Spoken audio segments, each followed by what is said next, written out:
Italy की राजधानी रोम में ओमान के दूतावास में एक ऐसी बैठक हुई जिसने न सिर्फ दोनों देशों के बीच टकराव खत्म हो सकता है, बल्कि पश्चिमी एशिया में शांति के एक बड़ा रास्ता खुल सकता है। तस्वीरें रोम में ओमान के दूतावास की है, जहां ईरान और अमेरिका के बीच दूसरे दौर की परमाणु वार्ता शनिवार को खत्म हो गई। अब इसके बाद दोनों देशों के बीच तीसरी बातचीत 26 अप्रैल को ओमान में होगी। लेकिन रोम में हुई इस बातचीत ओमान की भूमिका शांति दूत जैसी नजर आई। ऐसा इसलिए क्योंकि अमेरिका और ईरान जैसे कट्टर देशों को आपस में बातचीत कराना सिर्फ और सिर्फ ओमान की वजह से संभव हो पाया। ओमान पहले भी ईरान और अमेरिका के बीच में मीडिएटर रहा है। ईरानी अधिकारियों के मुताबिक रोम में अमेरिका और ईरान के प्रतिनिधिमंडल के सदस्य अलग अलग कमरों में रुके थे। वो न तो आमने सामने हुए, न ही एक दूसरे का चेहरा देखा। बावजूद इसके दोनों देशों के बीच करीब 4 घंटे की लंबी बातचीत चली और ये सब संभव हुआ ओमान की वजह से, क्योंकि ओमान के विदेश मंत्री बीच में थे और इस दौरान वो लगातार एक दूसरे के मैसेज एक कमरे से दूसरे कमरे में पहुंचाते रहे।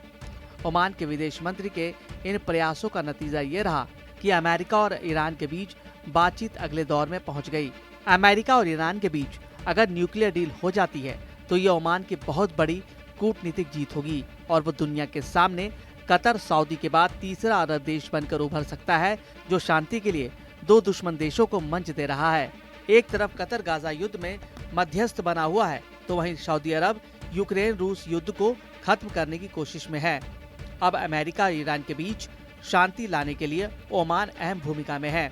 ओमान पहले भी अमेरिका और ईरान के बीच पुल का काम कर चुका है, लेकिन अमेरिका और ईरान के बीच न्यूक्लियर डील की इस बातचीत में अभी भी वही पुराना पेच फंसा हुआ है। क्या ईरान को परमाणु कार्यक्रम जारी रखने दिया जाएगा या ईरान को अपने परमाणु ढांचे को खत्म करना होगा?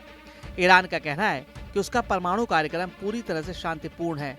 वह बिजली उत्पादन और मेडिकल फैसिलिटी के लिए यूरेनियम संवर्धन कर रहा है। वहीं पश्चिमी देशों, खासकर अमेरिका को शक है कि ईरान धीरे धीरे परमाणु बम बनाने की दिशा में आगे बढ़ रहा है। यही नहीं, अभी कुछ दिनों पहले ही अंतर्राष्ट्रीय परमाणु ऊर्जा एजेंसी के चीफ राफेल ग्रासी ने भी कहा था कि ईरान अब परमाणु हथियार हासिल करने से बहुत दूर नहीं है।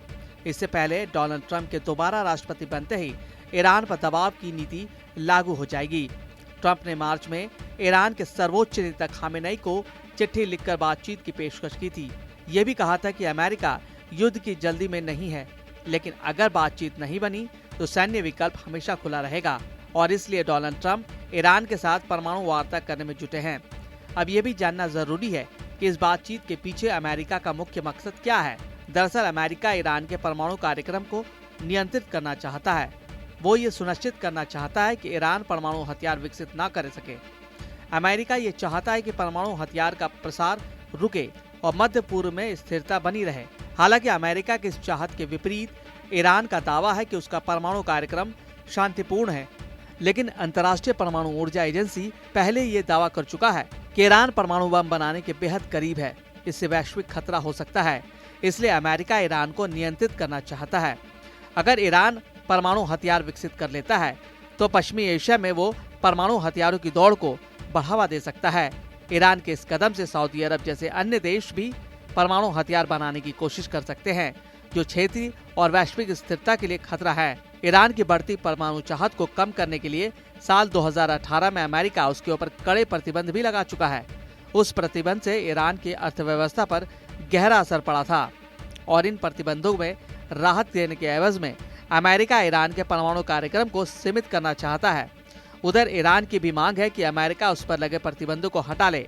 यानी इस पूरी बातचीत में अमेरिका लगातार ईरान पर अधिकतम दबाव की नीति अपना रहा है, ताकि ईरान अपने परमाणु कार्यक्रम को रोकने पर मजबूर हो जाए। हालांकि इन सब के बीच ओमान की मध्यस्थता से दोनों देशों के बीच बातचीत की बर्फ पिघली है।